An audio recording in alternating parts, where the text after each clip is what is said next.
Hello guys, welcome back to my channel. So guys, first time ಯಾರು video ನೋಡ್ತಿದ್ರೆ ವಿಡಿಯೋಗೊಂದು like ಮಾಡಿ, ಹಾಗೆ ಚಾನಲ್ಗೆ ಸಬ್ಸ್ಕ್ರೈಬ್ ಕೂಡ ಮಾಡ್ಕೊಳ್ಳಿ. ಸೊ ಕಂಟಿನ್ಯೂಸ್ ಆಗಿ ಬಿಗ್ ಬಾಸ್ ಬಗ್ಗೆ ಇರುವಂಥ ಅಪ್ಡೇಟ್ಸ್ ಬರ್ತಾ ಇರುತ್ತೆ, ನೋಡಿ ಎಂಜಾಯ್ ಮಾಡಿ. ಗೈಸ್, ಕಲರ್ಸ್ ಕನ್ನಡ ಅವರು ಜಸ್ಟ್ ಇವಾಗ ತಾನೇ ಒಂದು ಪ್ರೋಮೋ ಬಿಟ್ಟಿದ್ದಾರೆ. ಸೊ ಆ ಪ್ರೋಮೋಲಿ ಬಂದು ಅಂದರೆ ಮೇನ್ ಹೈಲೈಟಾಗಿ ತೋರಿಸಿರೋ ಪಾಯಿಂಟ್ ಯಾವುದಂದರೆ ಕಾರ್ತಿಕ್ ಮತ್ತು ಸಂಗೀತ ಅಂದರೆ ಅವರಿಬ್ಬರ ಮಧ್ಯೆಯಿಂದ ಒಂದು ಫ್ರೆಂಡ್ಶಿಪ್ ಬಗ್ಗೆ. ಸೊ ನಿಮ್ಗೆ ಏನಿಸುತ್ತೆ ಪ್ರೋಮೋ ನೋಡಿದ್ಮೇಲೆ ಅಂದ್ಬಿಟ್ಟು ಪ್ರೋಮೋ ನೋಡಿದ್ಮೇಲೆ ಅಂತ ನೀವು ಕೂಡ ಕಮೆಂಟ್ ಬಾಕ್ಸಲ್ಲಿ ತಿಳಿಸಿ. ಗೈಸ್, ನಾನೇನು ಅಂದ್ಕೊಂಡಿದ್ದೆ ಅಂತಂದರೆ ಇವಾಗ ಯಾವ ರೀತಿಯಾಗಿ ಪ್ರತಾಪ್ ಮತ್ತು ವಿನಯ್ ಅವರಿಬ್ಬರು ಕೂಡ ಒಂದಾದರು ಅಂದರೆ ನಿಮ್ಗೆ ಗೊತ್ತಿರ್ಬೋದು, ಸ್ಟಾರ್ಟಿಂಗಿಂದ ಕೂಡ ಅವ್ರದ್ದು ಕೂಡ ಜಗಳ ಇತ್ತು. ಸೊ ಯಾವಾಗಿಂದ ಅವರು ಕೂಡ ಲಾಸ್ಟ್ ವೀಕಲ್ಲಿ ಒಂದಾಗ್ತಾರೆ. ಸೊ ನಾನು ಕೂಡ ಅದೇ ರೀತಿಯಾಗಿ ಅಂದ್ಕೊಂಡಿದ್ದೆ. ಮೇ ಬಿ ಅಂದರೆ ಇನ್ನೂ ಉಳಿದಿರೋದು ಇನ್ನೂ 2 ವಾರಗಳು ಮಾತ್ರ.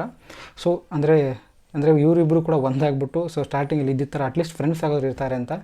ಬಟ್ ಅಂದರೆ ಈ ಟಾಸ್ಕಲ್ಲಿ ಆಗಿರೋದು ನೋಡಿದ್ರೆ ಸೊ ಡೆಫಿನೆಟ್ಲಿ ಇವರಿಬ್ಬರು ಆ ರೀತಿ ಇರಲ್ಲ ಅಂತ ನನಗೆ ಕೂಡ ಅನ್ನಿಸ್ತಾ ಇದೆ ಇವಾಗ. ಸೊ ಗೈಸ್, ನಿಮ್ಗೆ ಏನು ಅನಿಸುತ್ತೆ ಅಂದರೆ ಇವಾಗ ಆದಂಥ ಒಂದು ಟಾಸ್ಕ್ ನೋಡಿದ್ಮೇಲೆ ಅಂದ್ಬಿಟ್ಟು ನೀವು ಕೂಡ ಕಮೆಂಟ್ ಬಾಕ್ಸಲ್ಲಿ ತಿಳಿಸಿ. ಇನ್ಫ್ಯಾಕ್ಟ್ ಮೊದಲನೇದಾಗಿ ವಿನಯ್ ಅವರಿಗೆ ಕೇಳ್ತಾರೆ ಕಿಚ್ಚ ಸುದೀಪ್ ಅವರು. ಸೊ ಅಂದರೆ ವಿನಯ್ ಅವ್ರು ಹೇಳೋದು ಬಂದು, ನಾನು ನಮ್ರತ್ ಅವ್ರ ಜೊತೆಗೆ ಬಿಗ್ ಬಾಸ್ ಮುಗಿದ ಮೇಲೂ ಕೂಡ ಅಂದರೆ ಫ್ರೆಂಡ್ಶಿಪ್ ಇಟ್ಕೊಳ್ಳೋಕೆ ಇಷ್ಟಪಡ್ತೇನೆ ಅಂತ ಹೇಳ್ತಾರೆ. ಸೊ ಅದು ಕೂಡ ನಿಜಾನೇ, ಯಾಕಂದರೆ ಫಸ್ಟ್ ಡೇಯಿಂದನೂ ಕೂಡ ಯಾರು ಅಂದರೆ ವಿನಯ್ ಸ್ನೇಹಿತ ಆಯಿತು, ಮೈಕಲ್ ಆಯಿತು, ಇಶಾನಿ ಆಯಿತು, ನಮ್ರತ್ ಆಯಿತು. ಸೊ ಅಂದರೆ ಇವರೆಲ್ಲರೂ ಕೂಡ ಬಿಗ್ ಬಾಸ್ ಮುಗಿದ ಮೇಲೂ ಕೂಡ ಫ್ರೆಂಡ್ಸ್ ಆಗೇ ಇರ್ತಾರೆ. ಸೊ ಅಂದರೆ ಯಾವುದೇ ರೀತಿ ಜಗಳಗಳು ಬಂದರೂ ಕೂಡ ಅದು ತಲೆ ಕೆಡಿಸ್ಕೊಳ್ಳಲ್ಲ, ಇದ್ದೇ ಇರ್ತಾರೆ. ಬಟ್ ಅಂದರೆ ಇವಾಗ ಅದೇ ರೀತಿಯಾಗಿ ಸಂಗೀತ ಅವರು ಕೂಡ ಕೇಳಿದಾಗ ಸಂಗೀತ ಅವ್ರು ಹೇಳೋದು ಏನಂತ ಅಂದರೆ, ನಾನಂತರೂ ಕಾರ್ತಿಕ್ ಅವ್ರ ಜೊತೆ ಫ್ರೆಂಡ್ ಆಗಿಬಿಟ್ಟಿರೋಕ್ಕೆ ಇಷ್ಟಪಡಲ್ಲ. ಯಾಕಂದರೆ ಅವರು ಅಂದರೆ ಮೇ ಬಿ ಸಂಗೀತ ಅವ್ರಿಗೆ ಕಾರ್ತಿಕ್ ಅವ್ರ ಕಡೆಯಿಂದ ಅಷ್ಟೊಂದು ಹರ್ಟ್ ಆಗಿದೆ ಅನಿಸುತ್ತೆ. ಸೊ ಅದರಿಂದನೇ ಇವಾಗ ಏನೇ ಆದರೂ ಕೂಡ ಅವ್ರು ಮತ್ತೆ ಅವ್ರ ಜೊತೆ ಇರೋಕ್ಕೆ ಇಷ್ಟಪಡಲ್ಲ ಅಂತ ನನಗೆ ಅನಿಸ್ತಾ ಇದೆ. ನನಗೆ ಶಾಕಿಂಗ್ ಅನಿಸಿದ್ದು ಯಾರು ನಮ್ಮ ತನಿಷ್ ಅವ್ರು ಹೇಳಿದ ಮಾತು. ಅಂದರೆ ತನಿಷ್ ಅವ್ರ ಜೊತೆ ಅವ್ರದ್ದು ಅಂದರೆ ಸ್ವಲ್ಪ ಚೆನ್ನಾಗೇ ಇದ್ದರು ಇಷ್ಟು ದಿನಗಳ ಕಾಲ ಕೂಡ. ಬಟ್ ಲಾಸ್ಟ್ ವೀಕಲ್ಲಿ ಮಾತ್ರ ಒಂದು ಸ್ವಲ್ಪ ಡಿಸ್ಟರ್ಬೆನ್ಸ್ ಆಗುತ್ತೆ ಅವರಿಬ್ಬರ ಮಧ್ಯೆ. ಸೊ ಜಸ್ಟ್ ಬರೀ 1 ವೀಕಿಂದ ಸ್ವಲ್ಪ ಗಲಾಟೆಗಳಾಗಿದ್ದ ಕಾರಣದಿಂದಾಗಿ ಫಸ್ಟ್ ಡೇಯಿಂದ ಇದ್ದಂಥ ಒಂದು ಕಾರ್ತಿಕ್ನ ಬಿಟ್ಕೊಡ್ತಾರೆ ಅಂತ ನನಗೆ ಅನ್ನಿಸ್ತು.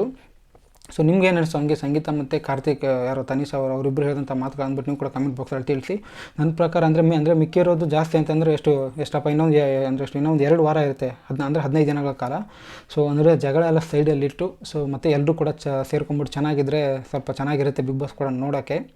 ಬಟ್ ಇವಾಗ ಇದೇ ರೀತಿಯಾಗಿ ಜಗಳಗಳು ಏನಾದರೂ ಕಂಟಿನ್ಯೂ ಆದರೆ ಸೊ ಸ್ವಲ್ಪ ಕಷ್ಟ ಕೂಡ ಆಗುತ್ತೆ ನೋಡೋಕೆ ನಮಗೆ ಕೂಡ. ಯಾಕಂದರೆ ಸ್ಟಾರ್ಟಿಂಗಿಂದನೂ ಕೂಡ ಚೆನ್ನಾಗಿದ್ದವರು ಇವಾಗ ಅಂದರೆ ಬಿಗ್ ಬಾಸ್ ಮುಗಿಯೋ ಹಂತದಲ್ಲಿದ್ದ ಈ ರೀತಿ ಆ ಥರ ಎಲ್ಲ ಅಂದ್ಬಿಟ್ಟು. ಇನ್ನೂ ಒಂದು ಗೈಸ್ ಅಂದರೆ ನಮ್ರತ್ ಅವರು ತುಕಾಲಿ ಸಂತೋಷ್ ಅವ್ರ ಹೆಸರು ತೊಗೊಂಡಿದ್ದಾರಂತೆ. ಅಂದರೆ ಬಿಗ್ ಬಾಸ್ ಮುಗಿದ ಮೇಲೆ ನಾನು ಅವ್ರ ಜೊತೆಗೆ ಇರೋಕ್ಕೆ ಇಷ್ಟಪಡಲ್ಲ ಅಂತ. ಮತ್ತು ಹಾಗೆ ಇವರು ನಮ್ಮ ತುಕಾಲಿ ಅವರು ಕೂಡ ನಮ್ರತ್ ಅವ್ರ ಹೆಸರು ತೊಗೋತಾರಂತೆ ಮೇ ಬಿ ಅಂದರೆ ಬರ್ತಾ ಇರೋಂಥ ಅಪ್ಡೇಟ್ಸ್ಗಳ ಪ್ರಕಾರ.